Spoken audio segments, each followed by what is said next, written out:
पत्रकार मित्रों, आपका धन्यवाद है। आप लोग बहुत देर से इंतज़ार में भी हैं। आज इस अवसर पर ये हमारे लिए गर्व की बात भी है, समाजवादी पार्टी के लिए, और राष्ट्रीय अध्यक्ष जी के निर्देशन में कार्यकर्ताओं ने काम किया है मल्हनी जौनपुर में। हम श्री लकी यादव जो निर्वाचित विधायक हैं उनका स्वागत करते हैं और उन कार्यकर्ताओं का भी धन्यवाद करते हैं जिन्होंने वहाँ दिन रात मेहनत कर तमाम बेईमानी अड़चनों के बाद भी लकी यादव जी को विजयी बनाया है। अभी और भी तमाम समाज के दूसरे लोग भी आए हुए हैं, उनके बारे में भी आपसे बात करेंगे। मैं श्री पवन पांडे जी से, जो अयोध्या के विधायक भी रहे, राज्य मंत्री भी रहे हैं, उनसे निवेदन करता हूं कि जो ब्राह्मण समाज के लोग आए हैं, किसान आए हैं अयोध्या के, उनका वो परिचय कराएंगे और उनके बारे में वो विस्तृत जानकारी भी देंगे। पवन पांडे जी।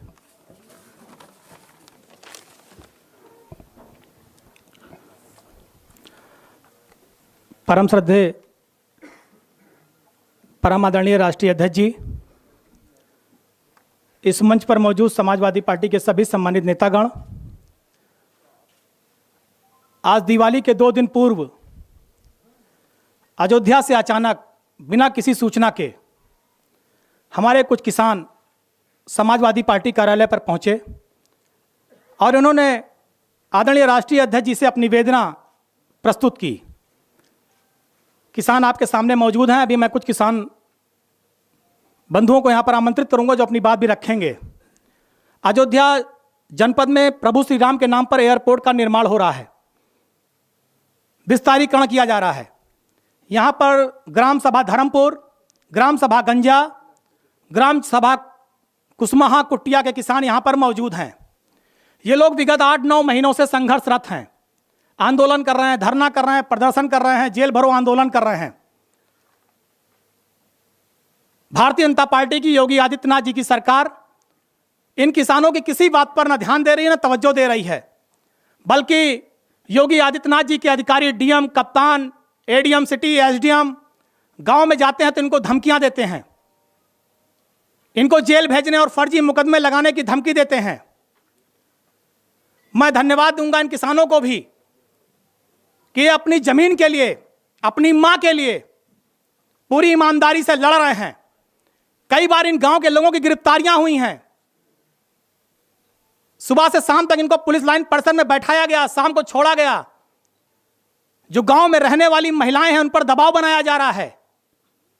प्रशासन के लोग, तहसील के लोग जाकर महिलाओं को धमका रहे हैं, डरा रहे हैं कि अगर आप जमीन हमको नहीं लिख देंगे, हमारे नाम जमीन नहीं करेंगे, सहमति नहीं देंगे, तो योगी जी का आदेश है, हम आपके पूरे परिवार को जेल भेज देंगे। महिलाओं को धमकाया जा रहा है, पुरुषों को, बुजुर्गों को धमकाया जा रहा है। अगर इनके नातेदार, रिश्तेदार 4 आदमी इनके घर पर आ जाएं तो कई ट्रक पीएसी आ जाती है कि 4 आदमी कैसे गांव में आ गए। इन लोगों ने गांव में मीटिंग की, तीनों गांव के लोगों ने, और हमको बुलाया कि आप आइए, हमारी वेदना सुनिए, अपने राष्ट्रीय अध्यक्ष जी तक हमारी वेदना को, संवेदना को पहुंचाइए कि हमारे साथ जुल्म और अत्याचार हो रहा है। पूरे गांव को पुलिस छावनी में तब्दील कर दिया गया। गांव में न किसी को आने की परमिशन, न जाने की परमिशन, बच्चों को स्कूल पढ़ने तक नहीं जाने दिया गया। ऐसी बर्बरता है योगी आदित्यनाथ जी की सरकार में। ये कहीं जा नहीं सकते, अपनी आवाज नहीं उठा सकते। अगर ये प्रदर्शन के लिए निकलते हैं तो सबसे पहले मुकदमे की धमकी। आप अभी देखिएगा, मैं बुलाना चाहता हूं आदरणीय रामलौट तिवारी जी को। ये धर्मपुर के रहने वाले हैं, ये स्वयं आएंगे और अपनी बात आपके बीच में रखेंगे। आदरणीय रामलौट तिवारी जी, आप लोगों ने फैजाबाद में, उन्होंने कई बार प्रेस करके अपनी आवाज को उठाने की कोशिश की, और आज ये लोग अपनी हक की आवाज के लिए, अपनी जमीन की सही मांग के लिए, जो मुआवजा दिया जा रहा है, एक तरफ मुआवजा दिया जा रहा है 80 लाख रुपया बीघा, एक तरफ सड़क के एक तरफ 80 लाख रुपया बीघा, एक तरफ 8 लाख रुपया बीघा। कहां का न्याय है जब पूरे एयरपोर्ट के लिए जमीन ली जा रही है? आज ये किसानों के हाथ में कटोरा थमा दिया है योगी जी ने। ये सब कितने परेशान हैं जो फैजाबाद, अयोध्या से चलकर यहां पर आए हैं। हम चाहते हैं आदरणीय रामलौट तिवारी जी अपनी बात को रखें। मैं गांव धर्मपुर का निवासी हूं। रामलोट तिवारी मेरा नाम है। धर्मपुर का रहने वाला हूं। मेरी राम की नगरी अयोध्या है। मैं वहां से आया हूं और यहाँ पर हम आ करके आज हमें कम से कम 10-11 महीना से प्रताड़ित किया जा रहा है कि आप अपनी जमीन की सहमति दे दो, नहीं तो तुम्हारा चालान कर देंगे।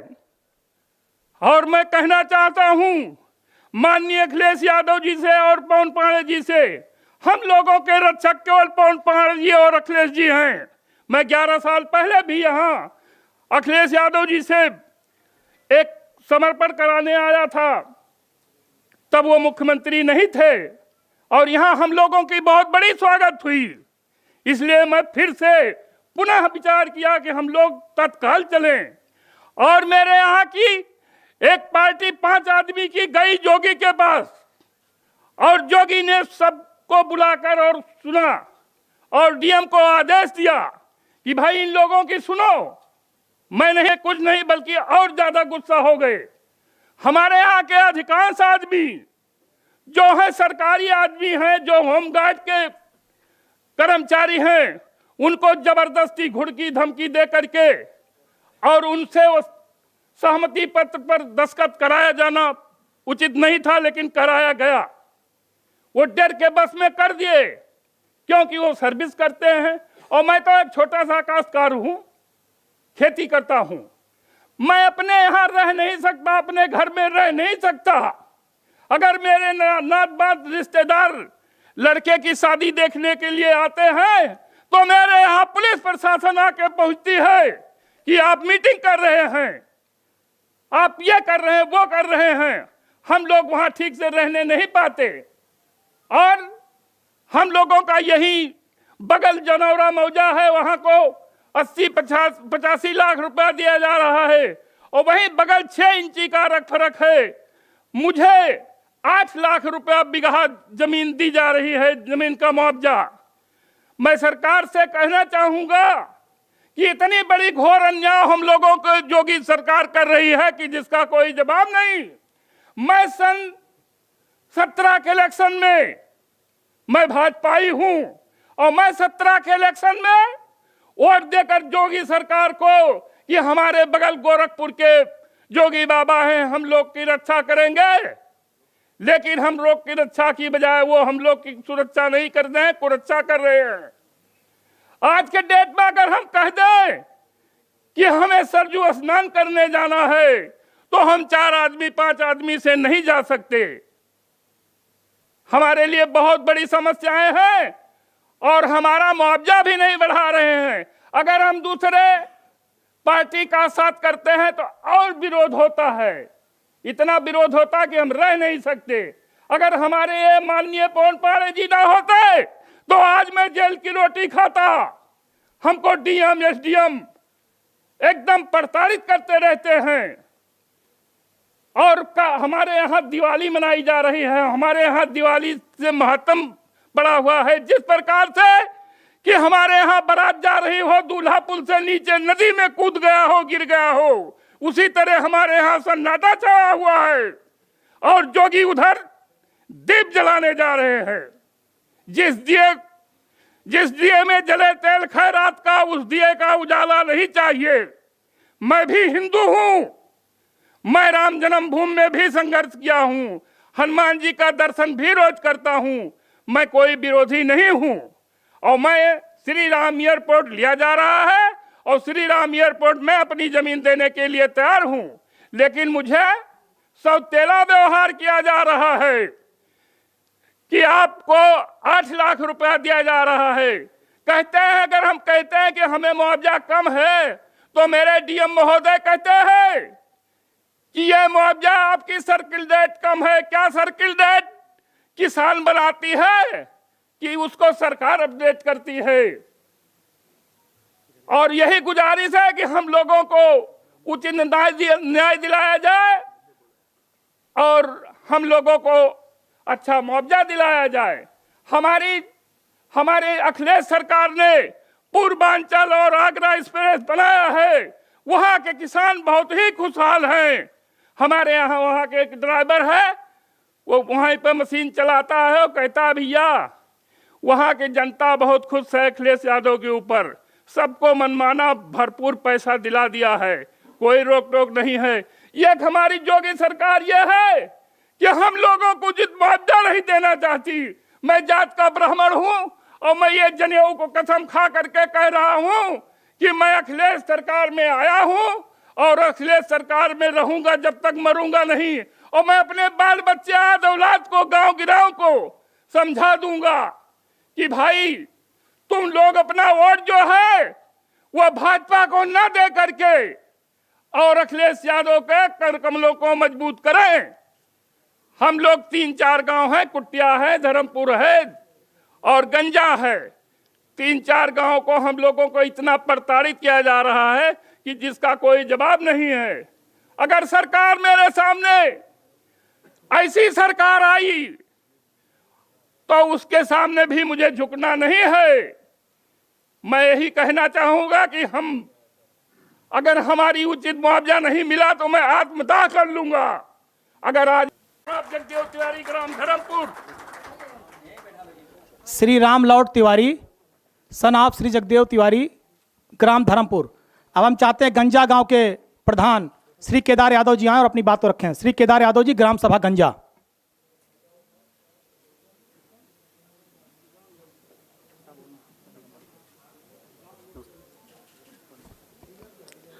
आदरणीय अध्यक्ष महोदय, राष्ट्रीय अध्यक्ष महोदय और माननीय मंत्री जी, हम सबका आपने जो समय दिया है कीमती, वो आपका आभार व्यक्त करता हूं।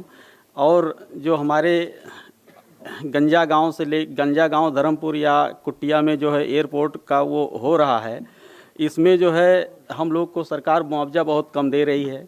अब आपसे हम अपनी जनता के साथ और आपसे उम्मीद लेके आया हूं कि आप हमारी मदद करेंगे और इस भाजपा सरकार को उखाड़ के फेंकना है।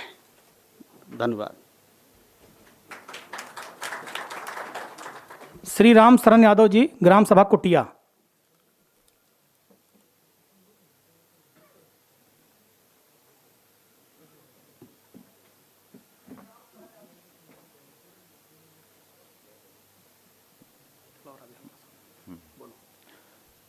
मैं सारे साथियों नौजवान भाइयों को होली और दीपावली एवं धनतेरस पर सबको बधाई देना चाहता हूं।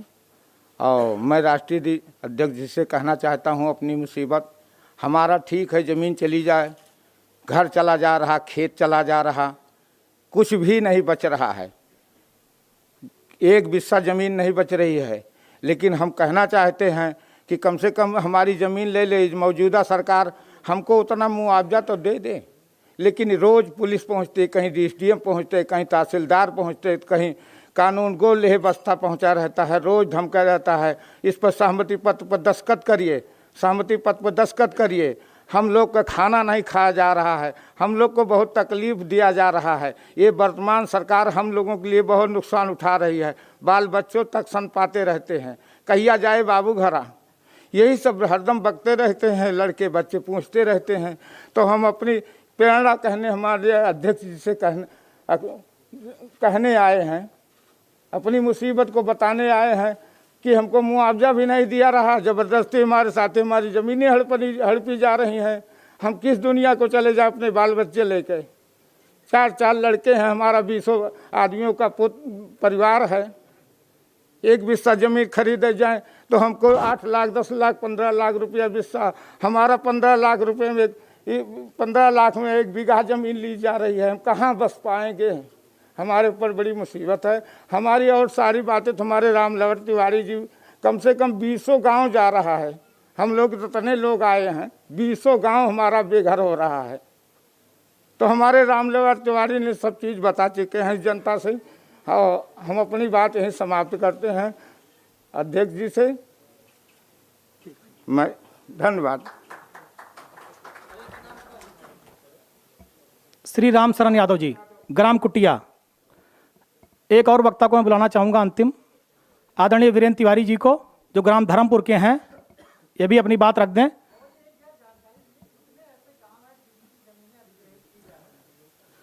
गंजा, कुटिया, धर्मपुर, ये 3 गांव की ज़मीन एयरपोर्ट के नाम पे ली जा रही है। बाकी तिहुरा सहनवाजपुर, रामपुर हरवाला, माजा बरहटा, ये 4-5 गांव की ज़मीनें भी ली जा रही हैं अयोध्या के विकास के नाम पर। लेकिन ज़मीनों का जो मुआवजा है वो इतना कम है कि वो ज़मीन देने के बाद वहाँ के किसानों और रहने वालों के हाथ में कटोरा आ जाएगा। वो कहीं भी ज़मीन लेकर के 2 कमरे का मकान तक नहीं बना सकते। एक तरह से अगर ये कहा जाए कि उत्तर प्रदेश की सरकार अत्याचार और जुल्म और अपने प्रशासन की गुंडाई के बल पर किसानों की ज़मीन को अपने लिए लेना चाहती है। आदरणीय वीरेंद्र तिवारी जी। माननीय श्री अखिलेश यादव जी, राष्ट्रीय अध्यक्ष सपा पार्टी एवं मंच पर उपस्थित सभी सम्मानित व्यक्ति,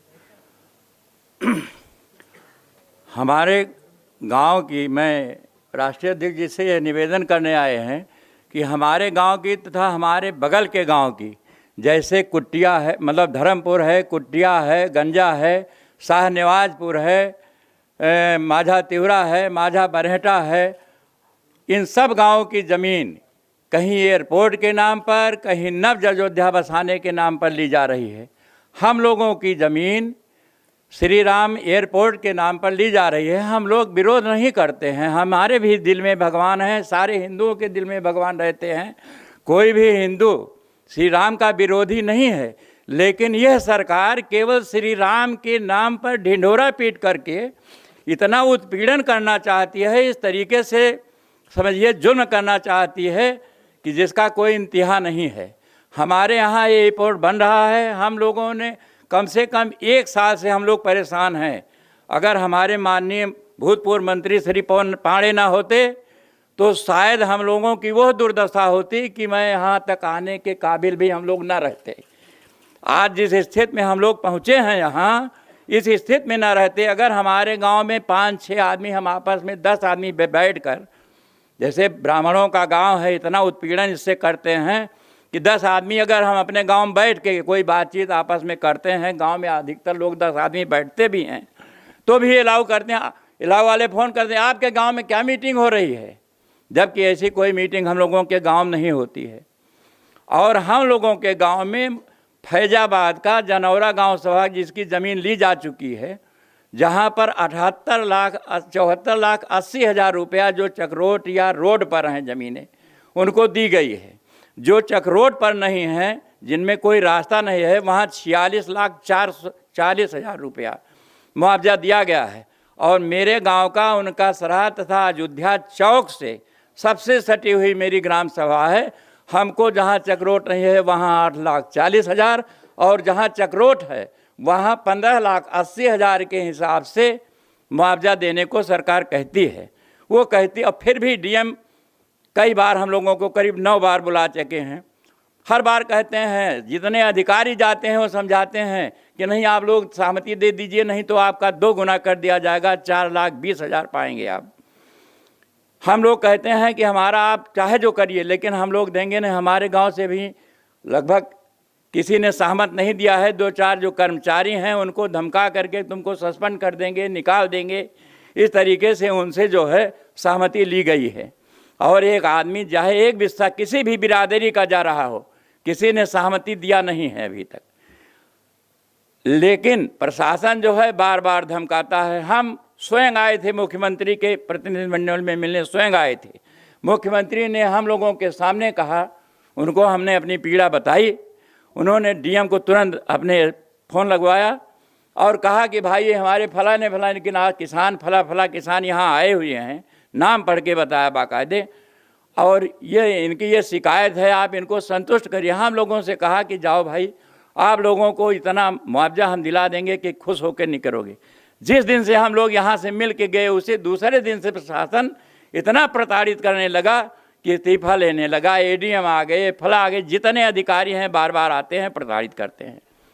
तो हम लोग कहाँ चले जाएं, कैसे रहें, जबकि हम लोगों का पेड़ पालो, घर द्वार, मतलब कोई चीज़ बच नहीं रहा है कि कोई एक बिस्वा भी ज़मीन बच नहीं रही। और जब से जनौरा को 74,80,000 ज़मीन दे दिए हैं, हमारे यहाँ आरी बगल की ज़मीनें वो आसमान छू रही हैं। जो ज़मीनें 4 लाख 3 लाख बिस्वा में थी, वो आज 12 लाख 8 लाख 14 लाख बिस्वा में मिल रही हैं। रोड के किनारे कोई भी ज़मीन हो, चाहे आप फैजाबाद अयोध्या से अकबरपुर चले जाइए, चाहे आप चले जाइए सुल्तानपुर रोड पर, चाहे लखनऊ रोड पर, 25-30 किलोमीटर के एरिया में कोई भी रोड किनारे ज़मीन 15 लाख से नीचे बात नहीं करता। हम लोग कहाँ चले जाएं? हम लोगों के पास, किसी के पास 2 बीघा ज़मीन है, किसी 4 बीघा ज़मीन है, उनको सन 13 का वो दिया गया। हमारे यहाँ बिस्से में ज़मीन बिकी हुई है, उसको दिया जाता, वो कहते हैं तो बिस्सा की ज़मीनें हैं। हमने डीएम महोदय से भी कहा कि बिस्सा से ही बीघा बनता है, बीघे से ही एकड़ बनता है और एकड़ से ही हेक्टेयर होता है। हमारे पास हम ज़मीनें नहीं हैं, हम किसी बहुत मजबूरी में एक आध बिस्सा, कहीं लड़की की शादी करना हुआ, लड़के की शादी करना हुआ या किसी बच्चे की फीस देना हुआ, जब नहीं कहीं से जुटा पाए तभी हमारे गांव के किसी किसान ने ज़मीन बेची है। तो हम ज़मीन कहाँ से ला दें कि आपको बीघे में बिकी हो? जब हम लिखने जाते हैं तो हमसे चार्ज किया जाता है शहर के रेट से, उसमें उसको मीटर के रेट में चार्ज किया जाता है। 2300-2400 रुपया प्रति मीटर की दर से हमसे स्टाम्प लिया जाता है। जब देना है तो उसको मानने को तैयार नहीं है। ये सरकार एकदम गुंडई पर उतर आई है। इनको लोगों ने इतना बहुमत दे दिया है कि जिससे इनका दिमाग एकदम खराब हो गया है। और जहाँ ये हैं बेईमानी से सारे बिहार को जीतते जीतते इन्होंने बेईमानी पर, हम लोग तो देख रहे थे, इन्होंने बेईमानी करके हरा दिया सरकार को। और हम लोग भी बीजेपी के थे, हम अपने सांसद के पास गए। सांसद ने कहा भाई मैं तो कोई मदद नहीं कर सकता आपका, ऐसे हाथ उठा के कहा कि मैं आप लोगों को कोई मदद नहीं कर सकता। मैं उनके पास गया, विधायक के पास, डीएम बैठे थे, विधायक कोई बात डीएम हम लोगों को नहीं सुनने पाए। विधायक ने कहा अरे आपको तो इतनी जो पैसा मिल रहा है कि आप तो चौक में ज़मीन खरीद सकते हैं, बताइए। हम लोगों ने कहा कि आप अपनी ही ज़मीन दे दीजिए, हमको रिकाबगंज में दीजिए। उसी दिन से विधायक हमारे गांव में आए नहीं। डीएम साहब मैंने उनसे कहा था कि आप अगर हमारे गांव में दिखाई पड़ गए तो उसी दिन आपको पता चलेगा कि हम लोग क्या हैं। और पवन पांडे जी हमारे ना होते तो हमारा सारा उत्पीड़न करके आज तक सब नष्ट कर देते। तो हम आपसे यही मांग करने आए हैं, हम चाहते हैं कि आप सब मिलके आप लोग हमारी मदद कीजिए। और हम लोग आज तक बीजेपी को वोट देते आए हैं, हम अपनी आल औलाद से स्वयं नहीं देंगे, आल औलाद से कह जाएंगे कि बेटा जब तक जिंदा रहना, अगर सांस में सांस है तो बीजेपी की तरफ कतई न लगना, चाहे ये कितना भी प्रलोभन दें। और ये भाइयों बहनों करके सारे लोगों को फंसा लेते हैं मोदी जी, उसी में सबको किसी भाई बनाते हैं, किसी बहन बनाते हैं, सारा वोट ले लेते हैं। उसके बाद इतना मतलब उत्पीड़न कर रहे हैं कि जिसका कोई जवाब नहीं। मैं इन्हीं और हमारे साथी रामलोट चाचा हमारे कह ही चुके हैं सारी बात। मैं इसी के साथ मैं अपनी बात समाप्त करता हूँ।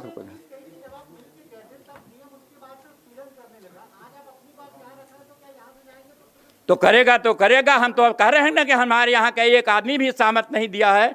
हम लोगों को इतनी बड़ी बड़ी पर्ची पर 3 पार्ट में दिए हैं, उसको दिए हैं कितना रुपया आपको दिया जा रहा है, उस पर हम लोगों ने पूरे गांव ने लिख के दे दिया है, सब जगह रजिस्ट्री भेज दिया है कि जो आपने पर्ची दिया है भाव से हम लोग सहमत नहीं हैं। उत्पीड़न करेंगे तो करेंगे, बहुत होगा जेल में डालेंगे, बहुत करेंगे। अरे नहीं, क्या करेंगे नहीं, आप नहीं समझे। ए पत्रकार भाई, अब उत्पीड़न हमारा होगा, इनका नहीं होगा। तो ऐसा क्यों कह रहे हो? और हम लोग जेल जाने से जन बच्चा जानवर लेके चले जाएंगे, ले तो चलें हमको, उनकी हिम्मत है तो मैं इस मन से कह रहा हूं कि हमको लेके चलें और हम जाने के लिए तैयार हैं। Thank you. इसी के साथ मैं अपनी बात नहीं, बहुत धन्यवाद। स्वागत करा। हाँ सर, स्वागत बाद में, स्वागत बाद में। तिवारी, सनातन किशोर तिवारी, ग्राम धर्मपुर शहादत। ये करा दो स्वागत। धर्मपुर शहादत, ग्राम सभा धर्मपुर शहादत श्री वीरेंद्र तिवारी जी। नहीं, बहुत अच्छा क्या, बहुत अच्छा। अध्यक्ष जी, आज जनपद गाजियाबाद और मेरठ से चलकर अखिल भारतीय ब्राह्मण महासभा के अध्यक्ष श्री सुधीर कांत शर्मा जी, चिन्मय भारद्वाज जी और राकेश शर्मा जी यहाँ 1 मिनट आपका स्वागत करना चाहते हैं। मैं चाहता हूँ आप लोग मंच पर आकर के आदरणीय अध्यक्ष जी का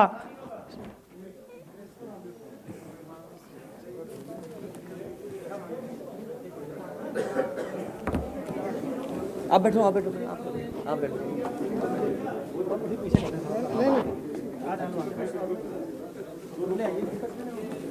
आ जाओ, आ जाओ, आ जाओ।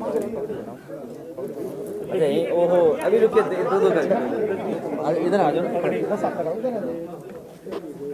अरे लाइए तब क्या है ओहो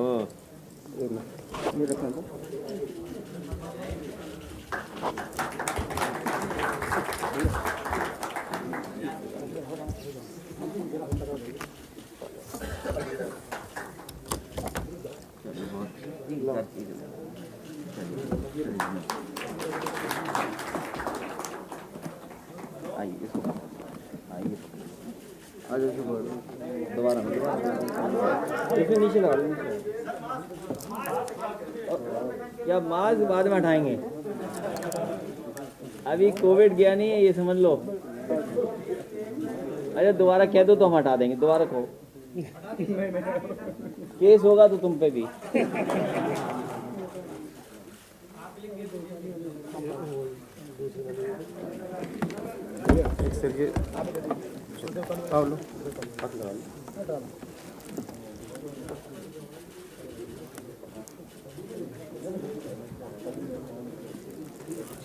देवकाली मंदिर के जनपद अयोध्या के महंत श्री गौरव पाठक जी से भी अनुरोध है कि आके अपना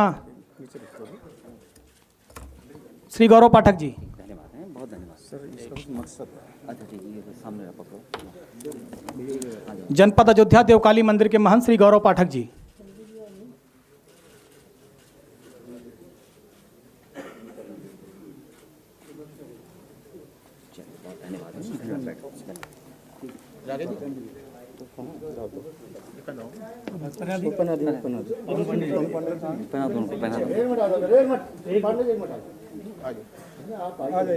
बच्चे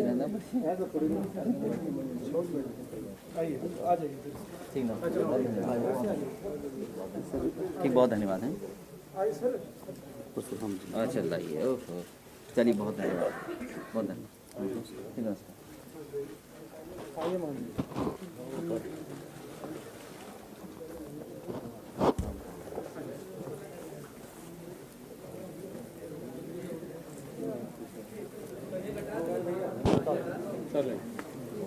रख लेने के बस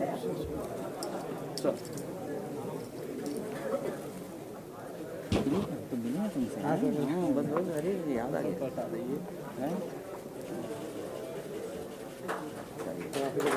मुझे याद है चलिए बहुत धन्यवाद है मैं रख लूँगा सेंटर मुझे याद है इनका मुझे याद आ गया देख के मास्क हटा तो मुझे देख के पहचान गया मैं पहले मिले थे याद कीजिए ठीक है बैठो बैठो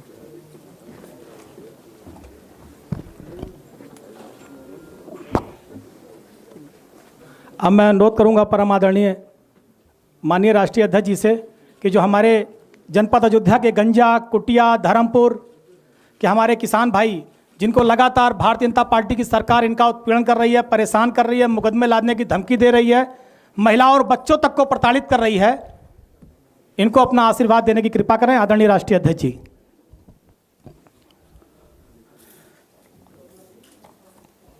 मैं सबसे पहले अपने प्रेस के साथियों का धन्यवाद देना चाहता हूं कि बिना जानकारी के कम समय पर भी आप सब लोग आए हैं मैं बहुत बहुत आपका आभारी हूं। साथ ही साथ मैं आदरणीय रामलोट तिवारी जी आदरणीय बीरेंद्र तिवारी जी आदरणीय रामकरण यादव जी और इनके साथ जितने सहयोगी साथी और किसान भाई आए हैं इनके परिवार के सदस्य आए हैं मैं उनका स्वागत भी करता हूं और उन्हें भरोसा दिलाता हूं कि जो समाजवादी पार्टी से आपकी मदद हो सकती है पूरी की पूरी समाजवादी पार्टी आपके साथ खड़ी दिखाई देगी। मुझे खुशी है इस बात की कि आदरणीय रामलोट तिवारी जी लगातार अपने गांव के अपने आसपास के जो गांव हैं उनके सबके दुख दर्द को यहाँ कम से कम बताने के लिए आए हैं। जो गांव प्रभावित हैं धर्मपुर कुटिया और गांजा ये तीनों ग्राम सभा के साथ साथ और जगह भी जो तकलीफ़ और परेशानी है मुझे खुशी इस बात की भी ज़्यादा है कि इन्होंने कहा कि हम विकास और खुशहाली किसी को रोकना नहीं चाहते हैं, बस हम अपनी तकलीफ और परेशानी सरकार के सामने रखना चाहते हैं। और प्रेस के साथियों, ये बताइए, अगर कोई डेलीगेशन आए और किसान अपनी बात कहना चाहें और उन्हें मौका मिल जाए मुख्यमंत्री जी से मिलने का, और उसके बाद भी समस्या का समाधान ना हो, तो आखिरकार वो गरीब और किसान जाएं कहां? मुझे कोई ये बताए कि वहां पहुंचने के बाद कौन सी जगह जहां से मदद हो सकती है। आज पार्टी काले में आप आए हैं, मैं अपने पत्रकार साथियों के सामने याद दिलाना चाहता हूं सरकार को कि जिस समय देश में इस बात की बहस हो रही थी कि जमीन का मुआवजा क्या होगा, जो लैंड एक्विजिशन एक्ट था, जब उस पर बहस चल रही थी, उसी समय समाजवादी पार्टी ने देश का सबसे बड़ा एक्सप्रेसवे बना करके और किसानों से जमीन लेकर के दिखाई थी। वो एक्सप्रेसवे जब बना, किसी प्रेस कॉन्फ्रेंस में मैंने भूला नहीं हूँगा जिसमें किसानों का धन्यवाद नहीं दिया मैंने।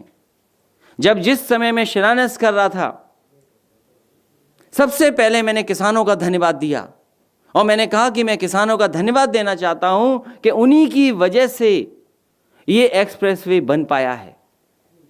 मैंने वहां के प्रतिष्ठित लोगों को बुलाया था और उस समय जिन जिन गांवों की ज़मीन जा रही थी, उनके लोगों से, उन लोगों से बातचीत करके कि आप क्या चाहते हैं, उन्होंने जो जो चीज़ें बताई थीं, जिसकी ज़मीन आबादी की जा रही थी या कुछ बना था, कहीं झोपड़ा पड़ा था या और कोई चीज़ बना ली थी किसान ने, समाजवादी सरकार ने एक एक का मुआवजा दिया और दिल खोल के मुआवजा दिया।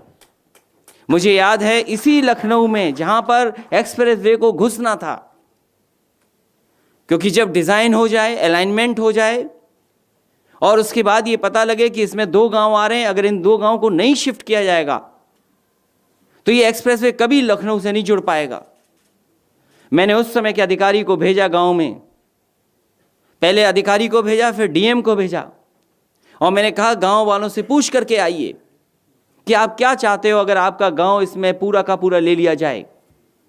पहले दुखी हुए, लेकिन जब उन्होंने कहा कि हम तभी देंगे ये ज़मीन जब हमारी ये मांगें पूरी हो जाएं, वो जब मांगें मेरे सामने आईं तो मैंने अधिकारी ये कहने लगे कि ये मांगें जायज़ नहीं हैं, ये मांगें पूरी नहीं की जा सकती हैं। मैंने कहा सरकार के सामने कोई ऐसी मांग नहीं है जो पूरी न किया जा सके, और पूरी उनकी मांगें मैंने मानी और उसका परिणाम ये हुआ कि वो गांव हट गए, गांव वाले अपने आप रास्ता छोड़ दिए एक्सप्रेसवे के लिए। और आज भी अगर कोई जाकर के देखना चाहे, उस एक्सप्रेसवे को बनाने के लिए इस लखनऊ के शहर के इसी सर्किल रेट के तहत हमने 2 गांव को शिफ्ट किया और उनको आज भी खुशहाली के रास्ते पे ले जाने का काम किया। और थोड़ा लिबरल होकर के, आप सरकार में हैं, आपके किस पैसे की कमी है? सरकार को कभी पैसे की कमी नहीं होती। इसलिए मैं जानना चाहता हूं आखिरकार ये सरकार किसकी है? क्या ये सरकार जनता की नहीं है? क्या ये सरकार गरीबों की मदद के लिए नहीं है? आप इतना बड़ा फैसला ले रहे हैं, देश दुनिया में आप न जाने क्या क्या कर रहे हैं, टाइम्स स्क्वायर तक में प्रचार कर रहे हैं आप। क्या आप समझते हो भगवान केवल आपके हैं? क्या ये गरीब बैठे इनके भगवान नहीं? क्या भगवान हमारे नहीं? ये भगवान सबके हैं और हम सब चाहते हैं विकास, हम सब खुशहाली चाहते हैं। और हम तो मुख्यमंत्री जी को याद दिलाना चाहते हैं, जिस ऑफिस में आप फैसला लेते हो, जिस टेबल पे, जिस कुर्सी पे आप बैठते हो, वो भी समाजवादी सरकार का बनाया हुआ लोक भवन है। अगर नहीं है तो आप बता दो, आप वहां से फैसला मत लीजिए, छत पे बैठ कर लीजिए फैसला। किसने रोका है आपको? बताओ। आदरणीय हमारे रामलोटन तिवारी जी, उनको इस उम्र में अन्याय का सामना करना पड़ रहा, अपमानित होने के लिए, इस उम्र में इतनी सम्मान पाने वाले व्यक्ति के लिए इतना अपमान। और जहां तक अधिकारियों का सवाल है, अधिकारियों के साथ हमने भी काम किया है। यही अधिकारी झुक करके जाते थे किसानों के पास और कहते थे ऊपर मत बताना, जो समस्या है मुझे बता दो, हम पूरी कर देंगे आपको। इसलिए मैं सरकार से कहना चाहता हूं कि एक पुण्य काम के लिए आप जमीन ले रहे हैं। ये सदियों हजारों साल के लिए जमीन जारी है इनके पूर्वज यहां रहे। अब ये पूर्वज को भूल करके ये जमीन देने जा रहे हैं अगर, तो सर्किल रेट बढ़ाइए।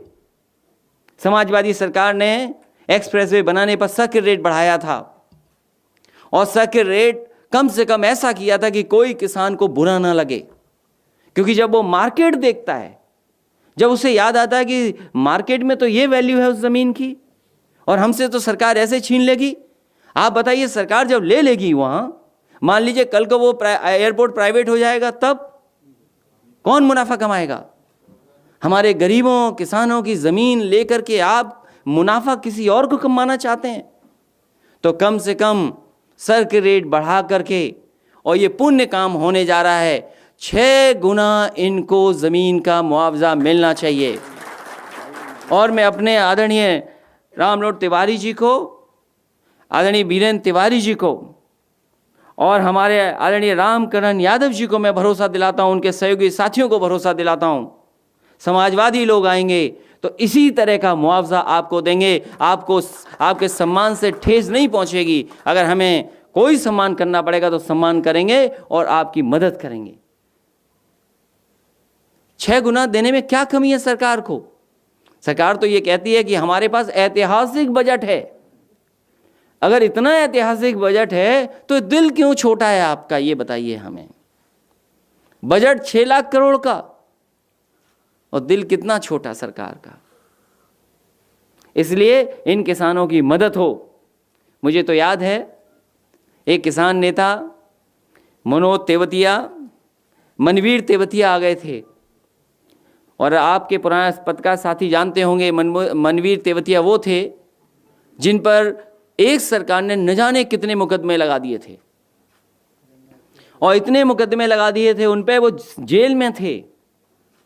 और वो मुकदमे इसलिए लगे थे कि वो किसानों की मदद कर रहे थे, किसानों के साथ खड़े थे।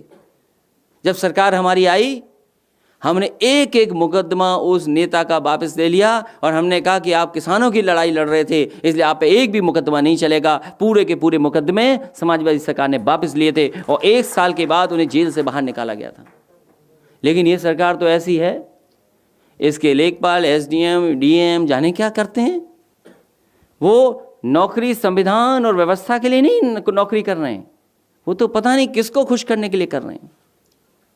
इसलिए इन किसान भाइयों को मैं धन्यवाद देता हूं कि आप यहाँ आए हैं, हम लोग आपके साथ खड़े हैं, और समय आने पर, अभी तो सरकार से हम भी मांग करते हैं, और समय आने पर आपको इसी तरह का मुआवजा दिया जाएगा।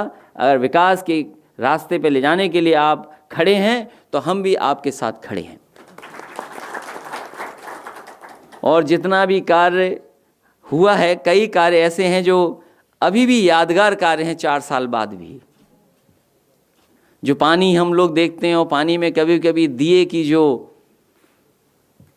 दिखाई देता है, दिए की रोशनी, मुझे खुशी है इस बात की कि वहाँ के घाटों को अच्छा करना, रिस्टोर करना, और कुछ पानी परमानेंट बना रहे उसके व्यवस्था के लिए पंपिंग स्टेशन अगर किसी ने बनाया था तो समाजवादी सरकार ने बनाया था। वहाँ पर जो लोग पदयात्रा करते हैं 14 कोसी, एक एक पेड़ हम लोगों ने, समाजवादियों ने लगाया, और हमारी समाजवादियों की नकल कर रहे हैं। अगर हमारे साथी जाएं तो न जाने कितना बड़ा पारिजात का पेड़ वहाँ दिखाई देगा। मुझे तो कभी कभी ये लगता है कि जो समाजवादियों ने पारिजात पेड़ लगाए, उसी की नकल कर करके भारतीय जनता पार्टी ने भी पारिजात का पेड़ लगा दिया। समाजवादियों ने पहले लगाया, भारतीय जनता पार्टी ने नकल कर ली। एक भजन स्थल बनाया था समाजवादी सरकार में, और डिज़ाइन ऐसी बनाई थी कि वो धनुष दिखे, हमारे भगवान राम का धनुष देखे और तीर दिखाई दे। लेकिन पता नहीं इस सरकार ने क्या किया, धनुष और तीर दोनों हटा दिए। कैसी सरकार है ये?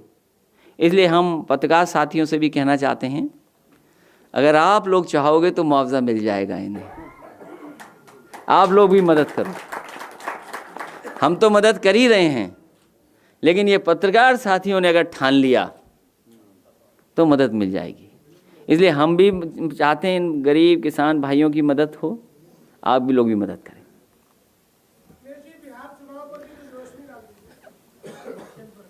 वैसे तो हम अपनी बेईमानी बताना चाहते थे कि हमारे साथ जो गुजरा, अब तो बिहार में ज़्यादा बड़ा मामला हो गया, इसलिए हमारी बात ही खत्म हो गई। अब हम तो आपसे जानना चाहते हैं कि दिन रात हम लोग देखते रहे। देखिए, अमेरिका का चुनाव जो था वो भी बड़ा ऐसा ही था। अमेरिका का जो चुनाव था वो ऐसा ही था कि पता नहीं क्या होगा, रिजल्ट क्या होगा। लेकिन उससे ज़्यादा नेल बाइटिंग जो कहते हैं ना, कि मतलब क्या सोचें क्या हो जाएगा। कई चैनल वाले तो क्रिकेट की तरह बता रहे थे, स्ट्राइक रेट और ये सब। ऐसा चुनाव हम लोगों ने कभी नहीं देखा और शायद किसी ने नहीं देखा होगा। तेजस्वी जीतते जीतते रह गए, सरकार बनाते बनाते रह गए। जितने भी लोकतंत्र पसंद लोग हैं, जिन पर लोकतंत्र का भरोसा है, जिन लोगों ने भरोसा किया है, वो सब दुखी हैं। क्या ऐसे भी चुनाव लड़े जाएंगे? 13,000 के अंदर 14,000 ज़्यादा से ज़्यादा, 14,000 वोट ज़्यादा पाए हैं केवल। क्या भारतीय जनता पार्टी का गठबंधन वोट पाया है? 14,000 वोट ज़्यादा पाए हैं। और क्या तिगड़म लगाई, हमारा उधर उधर का इधर, जाने क्या लड़ाई लड़ाई। यही बीजेपी की है खासियत, यही हुनर उनके पास है।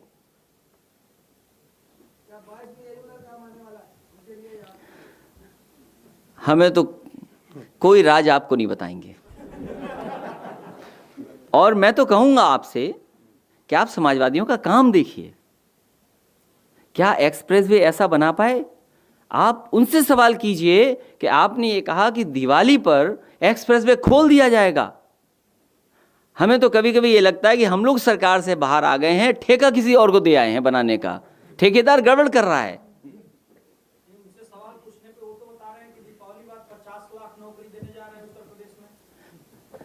नौकरी का सवाल तो ऐसा है कि मजदूरों ने दिखा दिया क्या नौकरी दी इन्होंने। और फिर अगर ये नौकरी दे रहे हैं, अगर ये नौकरी दे रही है सरकार, तो विभाग है, किस जगह नौकरी दी है वो आंकड़े बता दें। किससे आंकड़े छिपा रहे हैं आप? और मैं तो नौजवानों से कहूंगा, एक समय आएगा जब हमें भी अपनी बातें रखनी होंगी, कहनी होंगी। उस समय कहेंगे, कोई ना कोई योजना ऐसी लाएंगे जिससे दिखाई देगा कि हाँ, ये सरकार दे सकती है नौकरी और रोजगार। क्या अगर आप मेट्रो का ही गिन लीजिए तो ये सरकार आंकड़े नहीं बताएगी कितनों को नौकरी दी। इससे पहले तो करोड़ों को नौकरी दी थी, अब लाख क्यों दे रहे हो? 2 करोड़, कई करोड़ कहा था। और फिर देश के प्रधानमंत्री जी से उद्घाटन कराया था। और फिर 4 लाख करोड़ का इन्वेस्टमेंट की बात हुई थी। वो 4 लाख करोड़ इन्वेस्टमेंट हुए कि नहीं हुए? अगर हुए होंगे तो शायद 50 लाख नौकरी मिलेगी।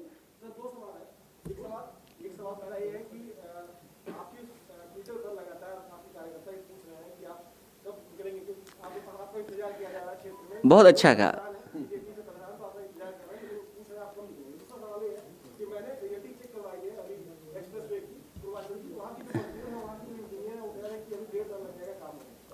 देखिए, आप खुद कंफ्यूज हो कि आप जानना क्या चाहते हो। आप खुद ही कंफ्यूज हो। एक तरफ तो ट्विटर की बात कर रहे हो, दूसरी तरफ एक्सप्रेसवे की बात कर रहे हो। हालांकि ट्विटर को लेकर एक न्यूज़ बड़ी इंटरेस्टिंग आई है, आप लोगों ने भी फॉलो की होगी। एक पार्टी की नेता, उसके फॉलोअर लाख हैं, लेकिन इस वोट मशीन में इतने में निकले। तो आप समझ लीजिए उससे, ये ज़रूरी नहीं है कि वो समाजवादी हैं, ज़रूरी नहीं है कोई समाजवादी है। और ट्विटर पे कोई लड़का बन के फॉलो कर रहा है, कोई लड़की बन के फॉलो कर रहा है। आप पे भी ये रिक्वेस्ट आती होगी। कहीं ऐसा तो नहीं कि आप भी लड़की का आईडी बना करके किसी से जुड़े हों, या आपका भी रियलिटी चेक करना पड़ेगा मुझे। और आप पे फेक अकाउंट कितने हैं ये भी हमें बता दो। कहीं ऐसा तो नहीं कुछ फेक अकाउंट बना रखे हो आपने?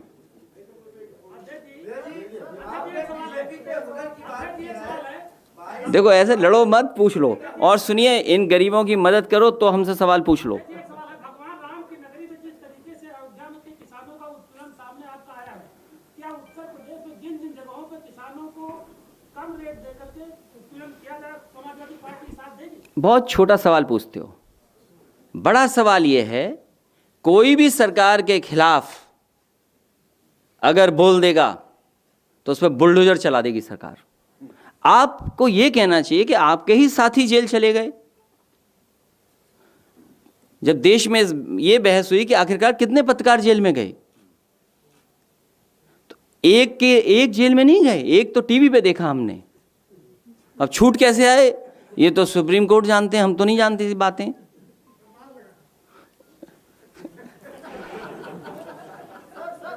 तो बात को क्यों नहीं होने देते पूरी भाई आप लोग? ये जो बातचीत पूछते हो, कभी दूसरी जगह भी इस तरह पूछते हो कि नहीं पूछ पाते हो? क्या बिल्कुल ऐसे ही जैसे गए और वैसे ही वापस आ गए? तो इसलिए आपको ये चिंता करनी चाहिए कि आपके कितने साथी जेल चले गए।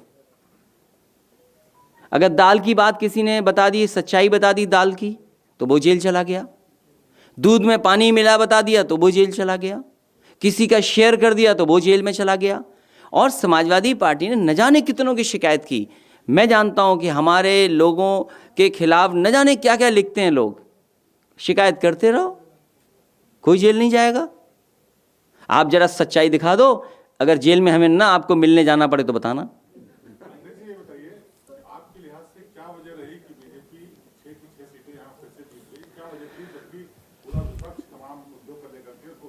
देखिए लकी, यहाँ पहले से सबसे पहले मैं मल्हनी से जीतने पर लकी यादव जी को बहुत बधाई दूंगा, और इनके साथ साथ जितने भी समाजवादी नेता कार्यकर्ता और मल्हनी की जनता का मैं विशेष धन्यवाद दूंगा कि सभी वर्गों ने, हर एक वर्ग ने इनकी मदद की।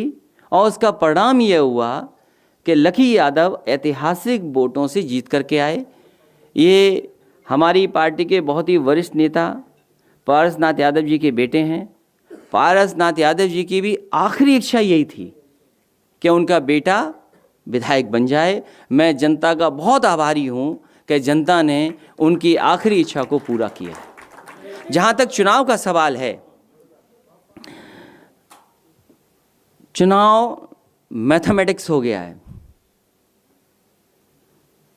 मैथमेटिक्स मुद्दे नहीं हैं। भारतीय जनता पार्टी हर चीज इस्तेमाल करती है चुनाव जीतने के लिए। एक ही जगह का मैं उदाहरण दे सकता हूं आपको, और उसका चेक कर लीजिए अगर आप चाहेंगे तो। हम अभी वीडियो उनको भेज देंगे, वीडियो ये प्ले कर देंगे कि किस तरीके से पुलिस ने क्या किया। जब डीएम, एसपी, वहाँ के डीआईजी, आईजी, पुलिस के अधिकारी, प्रधान, कोठेदार सब लग जाएंगे। और मुझे तो ये सुनने में आया है कि कुछ जगह पर वो आपका टेम्परेचर लेने के लिए खड़े थे और कहा कि ऐसा टेम्परेचर बता देंगे सीधे अस्पताल में एडमिट होना पड़ेगा, और 10 एम्बुलेंस लगा रखी थी। तो बताओ अगर वो बात गांव में गई होगी तो क्या हुआ होगा। आपने अपने बूथ तो 80-90% कर लिए और दूसरों को लाठी मार मार के थाने बंद कर दिए। ये बड़ी अच्छी स्टाइल है भारतीय जनता पार्टी की डेमोक्रेसी में। आप बताइए, क्या आपकी जानकारी में नहीं है? आपकी जानकारी में है। कौन सा थाना नहीं भरा हुआ था बताओ?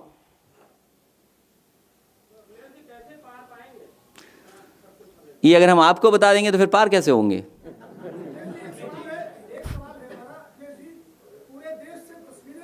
देखिए, जिस समय कोविड का इलाज आ जाएगा तो कोविड भी खत्म हो जाएगा।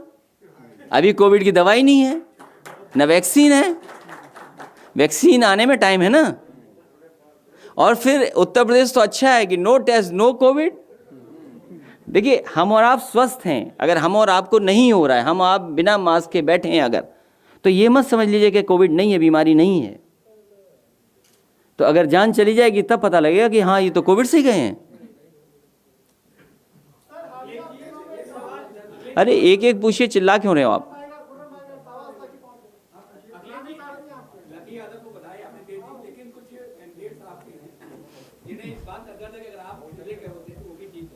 तो 2022 में जाएंगे और उनकी तकलीफ दूर हो जाएगी, और उससे पहले भी जाएंगे। अरे क्यों नहीं जाएंगे भाई? अब वो हमारी मेहनत, हमसे ज़्यादा मेहनत सरकार कर रही थी। डीएम, एसपी, एडीएम, पुलिस से सबसे करा रहे थे, खुद भी कर रहे थे मेहनत। जब जाएंगे तो देखिएगा परिणाम क्या होगा। और हम तो जनता से कहेंगे कि अब तो देख लिया आपने, अब तो सब दिखाई दे गया है। विकास के लिए वोट करें और भरोसा करें साइकिल पर। विकास पर वोट करें, भरोसा करें साइकिल पर। उत्तर प्रदेश खुशहाली के रास्ते पर जाएगा। हम नहीं बताएंगे। आज हमारे फैजाबाद के जो लोग आए हैं उनकी मदद करिए आप।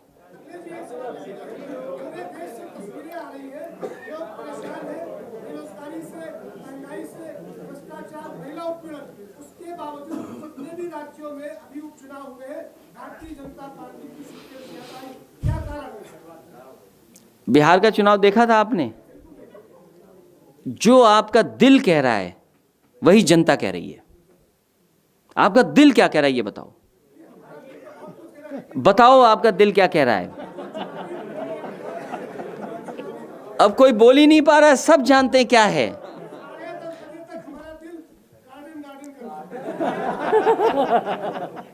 ये सच निकला, यही सच्चाई है। और आपके नहीं, ये जो हमारे आगे बैठे साथी ये भी यही जानते हैं। लेकिन हम सब ऐसी चीज़ों में फंसे, कुछ नहीं कह सकते। जैसे ही आप कुछ कहोगे में वोट 0 निकला उसका। मतलब लड़ने स्कूल पा रहे थे आपको, तो कोई वाइड और वाइड से भी वाइड कर पाते। मैं आपसे चाहता हूं आप भी सच्चाई और ईमानदारी से हमारी मदद करें। ये इस गुस्से से अगर आप बोल रहे हो तो आप मदद करिए हमारी। अब देखिए वैक्सीन जैसे निकलेगी, क्योंकि बीमारी है, पूरे दुनिया के साइंटिस्ट परेशान थे कि इस बीमारी का इलाज क्या ढूंढें, वैक्सीन कैसे ढूंढें। अब सुनने में आया कि अमेरिका निकाल रहा है, रशिया भी निकाल रहा है, चीन पर भी है, भारत भी कुछ कोशिश कर रहा है। तो सोचिए आप।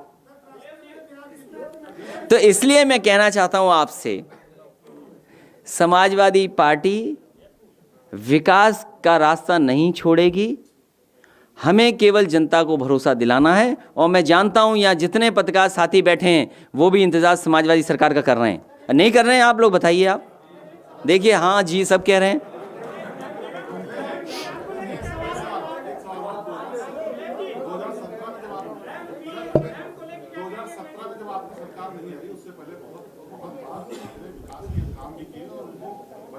अभी तक आप बताते हैं बड़े-बड़े कई काम, लेकिन उन्हीं कामों को बीजेपी ने समझा करके जनता को समझा दिया।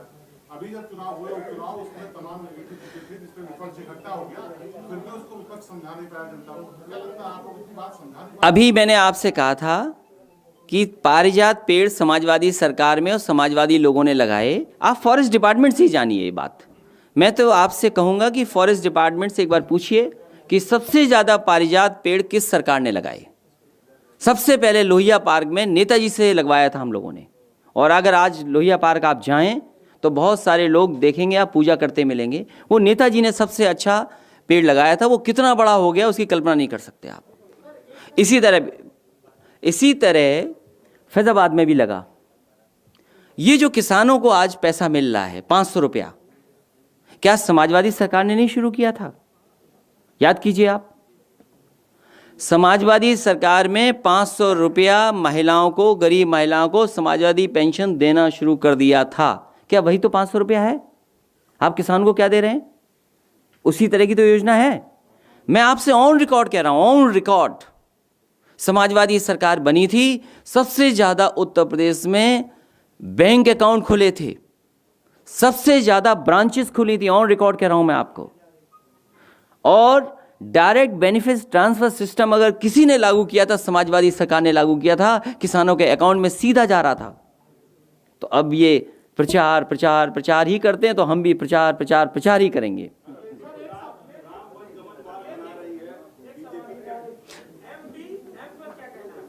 क्या कह रहे हो? नहीं, इस पे मेरे को कोई ज्ञान और जानकारी मेरे पास नहीं है। ये बहुत कठिन सवाल पूछ लिया। अरे ऐसा है, ये बहुत कठिन सवाल पूछ लिया। बहुत कठिन सवाल है ये। लेकिन आप बताओ, आपका वो कह दिया वही सच है, आपके ऐसे ही गुजरा होगा आपसे भी। वही गुजरा होगा जो उनके गुजरा।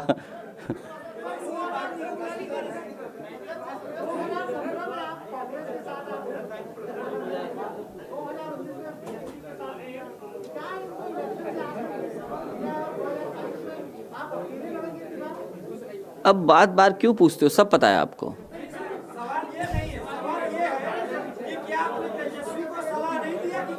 नहीं मैं किसी को मैं हैं, अच्छा तीनों किसान आप नहीं सारे के, तो इन्हें हटाना पड़ेगा सबको। अच्छा ठीक है, दादा को बुला लेना, दादा सब लोग हट जाएंगे तब आ जाए। रुक जाओ पहले, दादा सबको हटा दो पहले भाई। अब जा, अब तो लगा लूँ मास्क। अरे क्यों मरवाओगे, तुम एडमिट करेंगे, तुम देखने आओगे फिर। नहीं दुश्मन नहीं, मतलब क्या पता अभी क्या भैया। सुनिए ऐसा है, बुला लीजिए, ऐसा हमें बैठना ही पड़ेगा, इन्हें बुला लो। बोला था ना उनको ले लीजिए, थोड़ा सर ये लोग इसको हटाओ ना, कुर्सी धक्का मारो। आप आइए, नाश्ता करा दिया था, ये हम करेंगे मदद, ठीक है, और आज के बाद असर पड़ेगा। और हम अगर हम होते हैं तो हमें आपको तकलीफ नहीं दे रहे। थोड़ा आगे आ जाइए, आइए आप खड़े रहो, आ जाओ मनोज, एक थोड़ा सा तो टेढ़े हो जाओ, टेढ़े हो जाओ। उनको आगे लीजिए भाई, वो आज उनका दिन है।